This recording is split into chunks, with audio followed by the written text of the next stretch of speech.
রাম মন্দিরে আজ ভোরবেলার আরতির ছবি।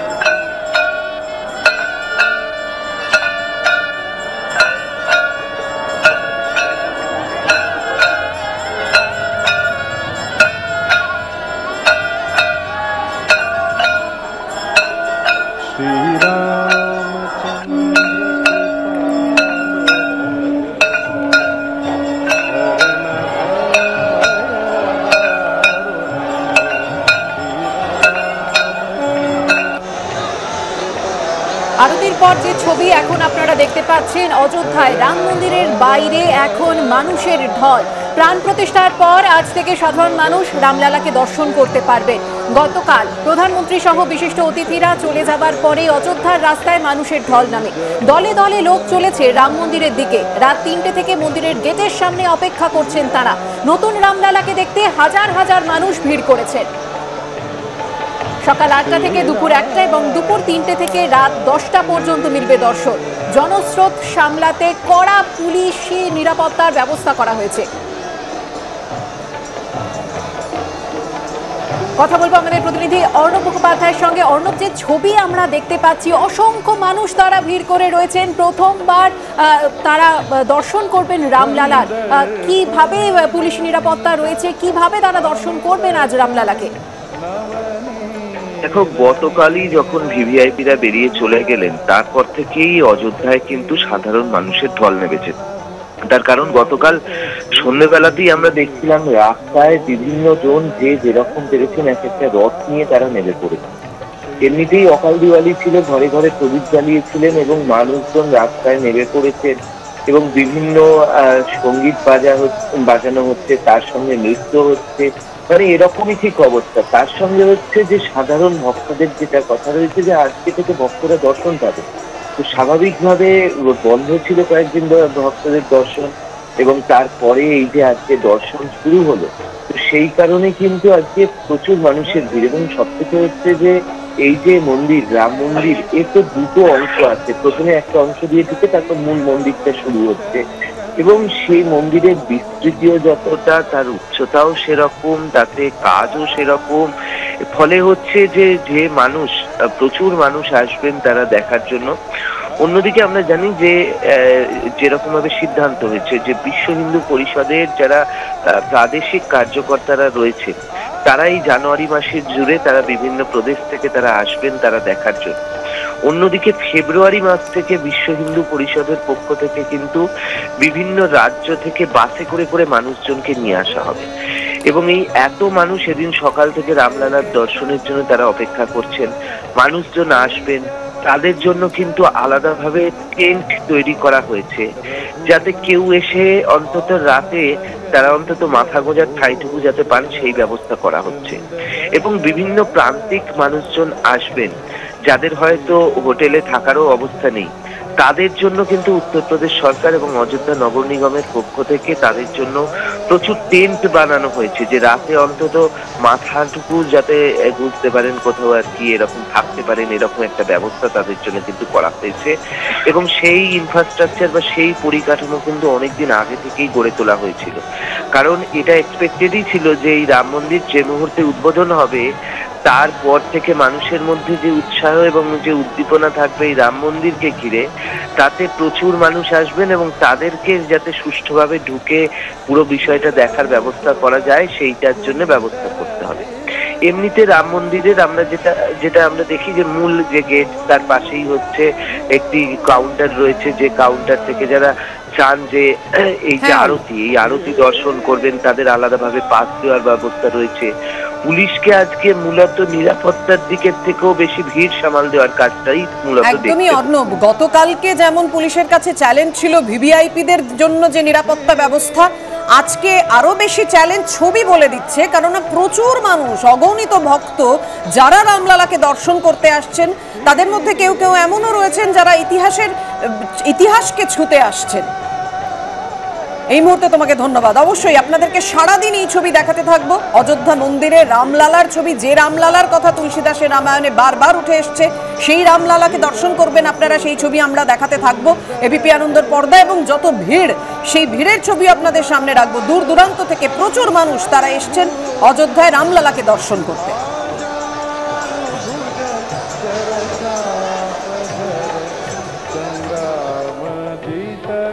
প্রাণ পেল অযোধ্যা। অযোধ্যায় রাম মন্দিরের উদ্বোধন করে রামলালার প্রাণ প্রতিষ্ঠা করলেন প্রধানমন্ত্রী নরেন্দ্র মোদী। এ বিষয় নিয়ে অবশ্যই আমরা আলোচনায় আসব, কিন্তু প্রধানমন্ত্রী নরেন্দ্র মোদী গতকাল কি বলেছিলেন যে অনেক কিছু বলার আছে, কিন্তু আজ কণ্ঠ অবরুদ্ধ। রাম মন্দিরের উদ্বোধন করে বললেন প্রধানমন্ত্রী, দেখুন।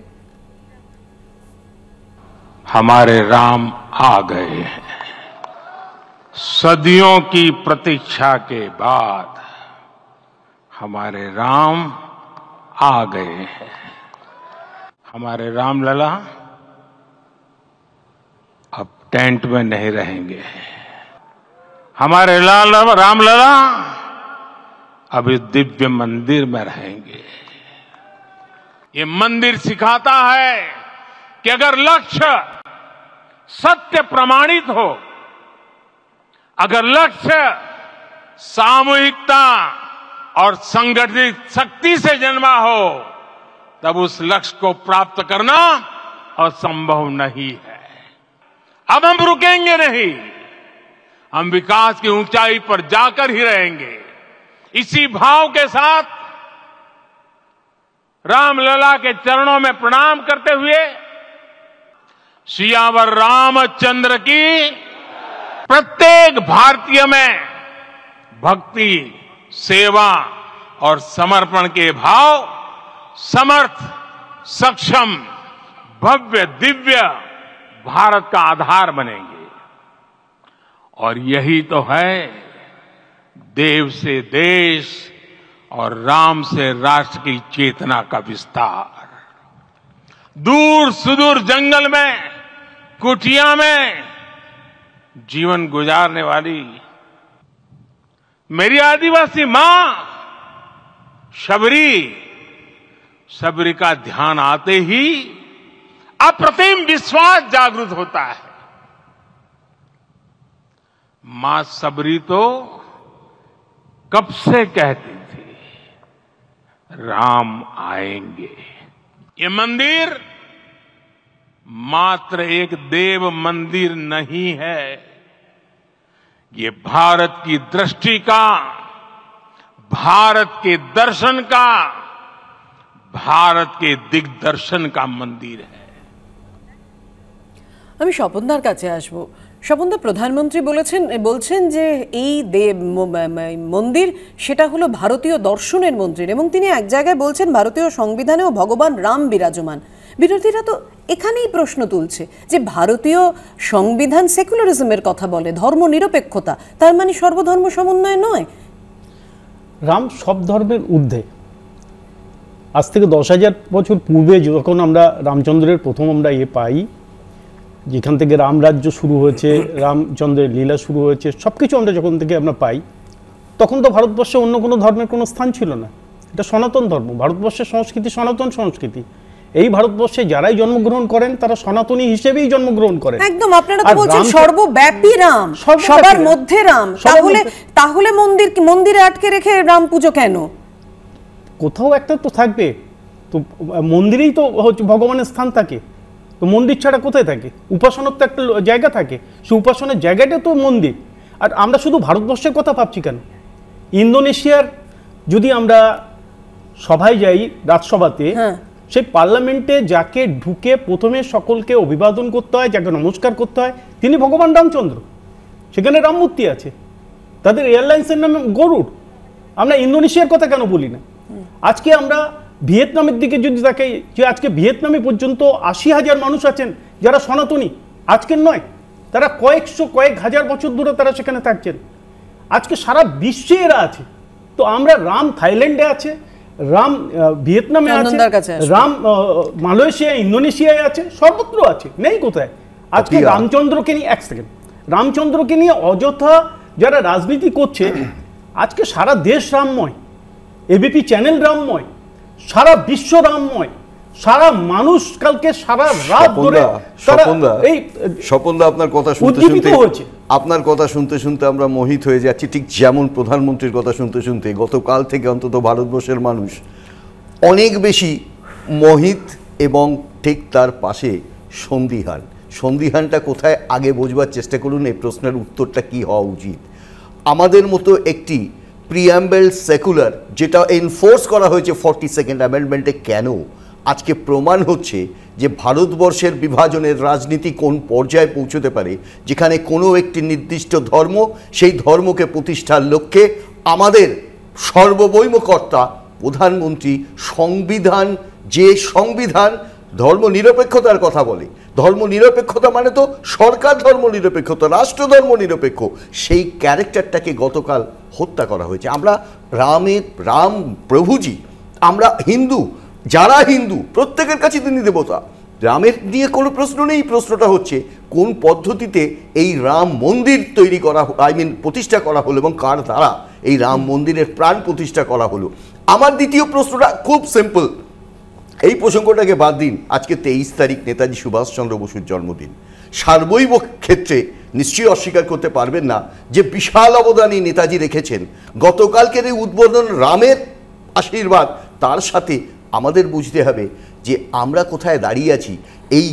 এই ব্যাপক রকম আবেগকে সামনে রেখে কি আমরা আজ থেকে আশা করতে পারবো পরিষ্কারভাবে আমাদের অর্থনৈতিক উন্নয়ন, আমাদের বেকারি সমস্যার সমাধান, আমাদের প্রতিরক্ষা সমস্যার সমাধান, আমাদের চীনের অ্যাগ্রেশনের বিরুদ্ধে লড়াই, আমরা ভারতীয়ত্বের যে বিভাজন রয়েছে এই মুহূর্তে দেশে, এবং তার আগে লোকসভা নির্বাচনের আগে দেখা যাচ্ছে সব রাজনৈতিক দলই কিন্তু এই ধর্মকে ইস্যু করে মাঠে নেমে পড়েছে। সমন্বয়ের প্রতীক বললেন রাম মন্দিরকে গতকাল প্রধানমন্ত্রী নরেন্দ্র মোদী, আর সর্বধর্ম সমন্বয়ের বার্তা নিয়ে গতকাল কলকাতায় সংহতি মিছিল করলেন মমতা বন্দ্যোপাধ্যায়। আমি এখানেই দেবনারায়ণদার কাছে আসবো। দেবনারায়ণদা, কেন আপনারা বলছেন ধর্মের নামে সুরসুরি? আপনি তো রবীন্দ্রনাথ ঠাকুরের একটি উদ্ধৃতি তুলে বলেছিলেন কয়েকদিন আগে যে আপনারে স্থাপিয়েছ জগতের দেবতারে নহে। কেন এ কথা বলছেন? বিজেপি তো বলছে আপনারা রাজনীতি করছেন রাম মন্দিরের বিরোধিতা করে। তুমি প্রথমে সত্যের বচন দিয়ে শুরু করেছিলে। আমি সুকুমার রায়ের সত্যের একটা বচন, যাহা স্বর্গ তাহা মর্ত তাহা পাতালপুরী, সত্য মিথ্যা একই মূর্তি, খেলছে লুকোচুরি। আমি একটা অঙ্গেকে বলছি, কালকে অনেক কথা বললেন মোদিজি, অনেক কথা বললেন, রামের কথা বললেন, বীর হনুমানের কথা বললেন, ভরতের কথা বললেন, তো লক্ষণের কথা বললেন, রাবণের কথা বললেন, একটি বারও সীতার কথা বললেন না, একটি বারও বললেন না। রাম সীতা উত্তরা পর্ব পরিপূর্ণ পাঠ, তার মানে সীতাবিহীন রাম হতে পারে না, রাধাবিহীন কৃষ্ণ হতে পারে না, সীতাবিহীন রাম হতে পারে না। তাকে অস্বীকার করে এত বড় মিথ্যা ধর্মের নামে হিন্দু ধর্ম করছে, অত সীতাবিহীন রাম একটি বক্ষ বললেন না। সীতাবিহীন রাম হতে পারে যিনি তার চরম আত্মত্যাগ করে পাতালে চলে গেলেন, বারবার অগ্নি পরীক্ষা দিয়ে, তার নাম একটিও নাই। এটা কি হিন্দু ধর্ম? এটা কি রাম লক্ষণ? আজকে আমরা রাধা কৃষ্ণকে বলি একসঙ্গে, আর রাম সীতা নয়, শুধু রাম। এ কত বড় আহমকের কথা, মারাত্মক মিথ্যা। একটা বিষয় বললাম, পরবর্তী কিন্তু এই রাম এবং এই রাম মন্দিরই তো শক্তির সঞ্চার করতে সাহায্য করছে, যে কথা গতকাল প্রধানমন্ত্রী নরেন্দ্র মোদী বলেছেন। দেবনারায়ণদা, ওই করলো রাম সীতা, যেখানে সীতা নেই সেখানে রাম থাকে। একেবারে গতকালই আমরা দেখলাম সর্বধর্ম সমন্বয়ের বার্তা দিয়ে কালীঘাট মন্দিরে পুজো দিয়ে গতকাল কলকাতায় সংহতি যাত্রায় পা মেলালেন মমতা বন্দ্যোপাধ্যায়। পরিদর্শন করলেন পার্ক সার্কাসের মসজিদ।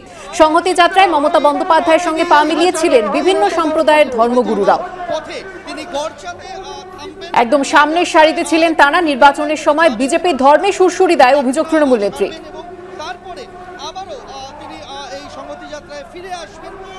নির্বাচনের সময় ধর্মে ধর্মে সুরসুরি দেয়। আবার অনেকে বিজেপি যেমন হিন্দু ভোট ভাগ করার চেষ্টা করে, আবার কিছু দালাল নেতাও তৈরি করেছে মুসলিমদের মধ্যে, তারাও গিয়ে যাতে মুসলিম ভোট ভাগাভাগি হয় তার জন্য টাকা নেয় এবং ভাগ করবার চেষ্টা করে। আমি এটা করি না। দেবাশিস দা, আপনি শুনলেন মমতা বন্দ্যোপাধ্যায় কি বলছেন। তো আপনারা সর্বধর্ম সমন্বয়ের কথা তো আপনারাও বলছেন, আপনারাই বলছেন যে সমন্বয়ের প্রতীক ভারতীয় সমাজে শান্তি, ধৈর্য, পারস্পরিক সদ্ভাব। তো মমতা বন্দ্যোপাধ্যায় যদি সংহতির মিছিল করেন সেখানে কোথায় আপত্তি দেখছেন আপনারা? মমতা বন্দ্যোপাধ্যায় ওনার দুধেল গাইয়ের সঙ্গে কি করবেন না করবেন, উনি দুধেল গাই নিয়ে ব্যস্ত। উনি কালকে সংহতি নাম দিয়েছেন, কিন্তু আদপে উনি দুধেল গাইকে একটু ঘাস ঠাস চারা ঠারা দানা ঠানা খাওয়াতে গেছিলেন, আর কিছু না। দুধেল গাইয়ের যন্ত্রণা ওটা ওনার। শুধু আমাদের একটা বক্তব্য আমার, উনি গতকাল খুব সুন্দর ভাষণ দিলেন, সব কিছু দিলেন। 80% সেটা একটা ভাঙাচড়া হিন্দি, আরো বাজে অবস্থা উর্দুতে উনি ভাষণ দিলেন। 20% শুধু বাংলায় দিলেন। এখানে একটু বিরত না করে আপনাকে পাচ্ছি না। আপনি যখন এই কথা বলছেন তখন তো বিরোধীদের না বলবেন বিরোধীদের না আপনি বলবেন, আপনারা ভীষণ টকাটকি করেন। না আপনি বলবেন, দেবাশিস দা বলবেন, আমি শুধু একটু যোগ করে দিতে চাইছি। কারণ যখন শুভেন্দু অধিকারী এই কথা বলেন তখন আপনার ওই বক্তব্যটা কন্ট্রাডিক্টরি হয়ে যাচ্ছে না, যে যারা হিন্দুদের ভালোর জন্য কাজ করবে তারাই বাংলায় রাজ করবে। আচ্ছা, হয়ে গেছে আপনার বলা। শুনুন, উনি 80% ভাঙাচড়া হিন্দি আর উর্দুতে ভাষণ করলেন, বাংলায় করলেন না। উনি সব সংহতি করলেন, উনি বাদ দিয়ে দিলেন মন জপে নাম শ্রী রঘুপতি রাম, এটা কাজী নজরুল ইসলামের গান। এটা কেন সংহতিতে আসলো না? আর যদি সংহতি মিছিলই করার ছিল তাহলে জয় শ্রীরাম আমাদের কেন ডাকলেন না? কি আমরা কি সংহতির বাইরে? রাম বহিরাগত আবার প্রমাণ করলেন উনি গতকাল ডাক দিলেন, লড়াইয়ের ডাক দিলেন, লড়াই করতে হবে। কার বিরুদ্ধে? গতকাল কিসের লড়াইয়ের আমরা আহ্বান করেছি? অযোধ্যায় রাম মন্দির উদ্বোধনের দিন অভিষেক বন্দ্যোপাধ্যায় কি মন্তব্য করেছেন রাখবো আপনাদের সামনে। এই নক্কারজনক রাজনীতিকে এই প্রত্যাখ্যান করেছে। আপনার যাকে ইচ্ছা আপনি তাকে ভোট দেবেন। ভোট ধর্মের নামে নয়, ভোট কর্মের নামে দিতে হবে। কোন ধর্মের ভেদাভেদি নয়। আমি নিশ্চিতভাবে আমার ধর্ম করব, আমার ধর্মের সার্টিফিকেট বিজেপির থেকে নিতে হবে না। कोई कहता है हिंदू खतरे में है, कोई कहता है मुसलमान खतरे में है।